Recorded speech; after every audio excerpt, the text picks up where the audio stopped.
Սիրելիներս, այսօր 7 հոկտեմբերի 2025 թվական, արդեն 2 շաբաթ է ես ոչ մի ձայնագրություն չեմ տեղադրել, որովհետև Աստված ինձ չի տվել խոսելու ինչ-որ մի բան, որ ես պետք է ձեզ փոխանցեմ, տեսել եմ տեսիլքներ, երազներ, բայց հիմնականում դրանք եղել են իմ համար, այսինքն այս վերջին ժամանակների մասին, բայց իմ համար։ Հիմա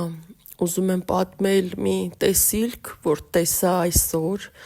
հոկտեմբերի 7-ին, որ շատ ազդեցիկ էր և տեսիլքից հետո ես չէի հասկանում, թե ինչու եմ այդքան լաց լինում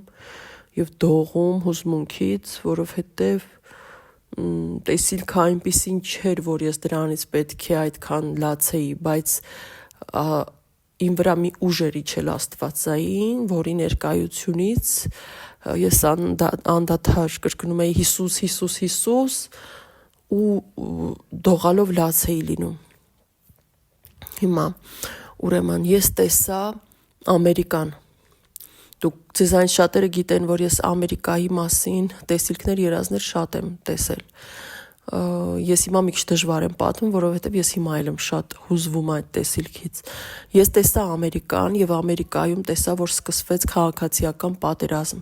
սակայն դա շատ դաժան պատերազմ էր։ Ես տեսնում էի զինվորներին, ռազմական հագուստով նրանց այդ զինվորներին, որ միայն նրանց հագուստը արդեն վախեն էր շնչում։ Եվ տեսա հազարավոր մարդկանց, որ դուրս էին եկել քաղաքների փողոցներում լցված էին, ժողովուրդը շատ էր և այդ զինվորականները հարձակվել էին այդ ժողովրդի վրա և ժողովուրդը վազում էր, նրանք էլ ժողովրդի հետևից և շատ դաժան էին վարվում մարդկանց հետ։ Ես չգիտեմ դրանք Ամերիկայի որ քաղաքներն էին, բայց ես գիտեի, որ դրանք շատ և կարևոր և մի տեսակ չեմ կարող բացատրել, բայց քաղաքների հետ կապված զգացողություն եմ ունենում, որ նրանք կարևոր են, կյանքի հետ կապված, ես չեմ կարող բացատրել բառերով, ուրեմն ես տեսնում էի այդ քաղաքացիական պատերազմը դաժան ու դրանից հետո տեսա, թե ինչպես ռումբ պայթեց Ամերիկայում հենց այդ քաղաքների տարածքում նորից ու դա շատ դաժան էր ու շատ մի խոսքով ես տեսա քաղաքացիական պատերազմ և ես հասկանում էի, որ դա հենց հիմա շուտով և այդ պայթյունը շատ մեծ պայթյուն էր, դա ռումբի պայթյուն էր և տեսա, որ քաղաքներում շատ մեծ բազմություն էր ու հենց այդ պահին երկինքը բացվեց և երկնքից իջավ կրակ, որը երկու մասի էր բաժանված ձեռքերի պես և ոչ թե ձեռքի տեսք ունեին, այլ զգացողություններ այդպես, որ դրանք կարծես երկու ձեռք լինեին և ես գիտեի հենց տեսիլքի մեջ, որ դա Աստծու կրակն է, որը որ դա չէր վառում այդ կրակը չէր այրում, ուղղակի հենց այդ կրակը կարծես Աստծու ձեռքերը լիներ, դա չէր վառում, հենց այդ կրակը իջավ դեպի երկիր, բայց չիջավ երկրի վրա, մեր օդի մեջ, երկնքի մեջ, այդ կրակի միջից երկու կրակների դուրս եկան երկու տղամարդ և իջան երկրի վրա ու ես հասկացա, որ նրանց Աստված բերեց և նրանք հագած էին հին ժամանակների հագուստ, այն տղամարդկանց հագուստները, որ եղել են զգեստի պես և նրանք երիտասարդ տարիքի չէին, նրանք հասուն տարիքի էին ավելի ու ես լսեցի, որ ասվեց ու ես գիտեի, որ դա Աստված է ասում, նրանք իմ մարգարեներն են ու դրանից հետո տեսա վառվող խաչեր վառվող ու տեսա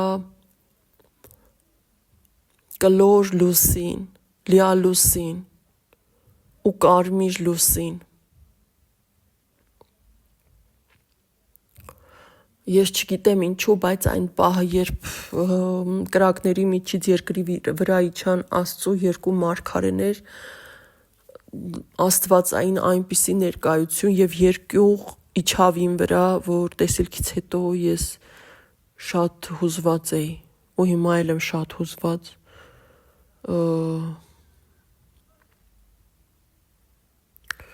Ու նաեւ ուզում եմ պատմել մի տեսիլք Հիսուս Քրիստոսի եկեղեցու հարսի մասին։ Ես տեսա մի աղջկա, ով որ զգում էի, որ դա ես եմ, եւ հետո իմացություն ստացա, որ դա ոչ միայն ես եմ, այլ նաեւ Հիսուսի հարսն է։ Եվ այդ աղջիկը այնքան բարձրահասակ էր, նա երկնքում կիլոմետրերով բարձրություն ուներ, եւ նրա զգեստը ջերմակ էր ու շատ մեծ, շատ ծավալով զգեստ էր, եւ այդ աղջիկը երկնային ամպերի մեջ էր, ու այդ ամպերը ոչ թե մեր երկնքի ամպերն էին, դրանք Աստծո մոտ էին, այնտեղ էին, եւ այդ ամպերը ունեին բաց երկնագույն, իրենք ջերմակ էին, բայց իրենց մեջ հայտնվեց գույն, եւ իրենք դարձան բաց երկնագույն, վարդագույն, յասամանագույն, կարծես երբ արեգակի լույսը ընկնում է ամպերի մեջ, այդպես, բայց շատ գեղեցիկ, ու աղջկա մազերի վրա այդպիսի գույների մանր ծաղիկներ էին, որոնք իջնում էին նրա ուսերի վրայով, շորի վրայով, մեջքով, նա շատ գեղեցիկ էր ու երկար մազեր ուներ, եւ նրա ձեռքերի վրա մի մեծ գիրք էր, եւ այդ հաստ մեծ գիրք էր լայն, եւ այդ գիրքը բացված էր, ու աղջիկը հարսը կարդում էր այդ գիրքը, եւ նրա դեմքի վրա թեթև ժպիտ կար թույլ, ես զգում էի, որ նա երջանիկ էր, եւ այդ պահին ես տեսա Հիսուս Քրիստոսին ջերմակ ձիու վրա, նա այնքան գեղեցիկ էր, որ ես մտածում էի, Տեր, դու ինչու ես այսքան գեղեցիկ, դու ես ինչքան գեղեցիկ ես, ու նա սլանում էր ամպերի միջով, ես հասկանում էի, որ նա գալիս է մեր հետևից, եւ այդ պահին երկնքում տեսա լիա լուսին նորից, ու այս երկու տեսիլքները ես այսօր եմ տեսել, լիա լուսին եւ սովորական սպիտակադեղնավուն գույնի, ապա նրա կողքին հայտնվեց եւս մի լուսին, արյան կարմիր գույնի լիա լուսին,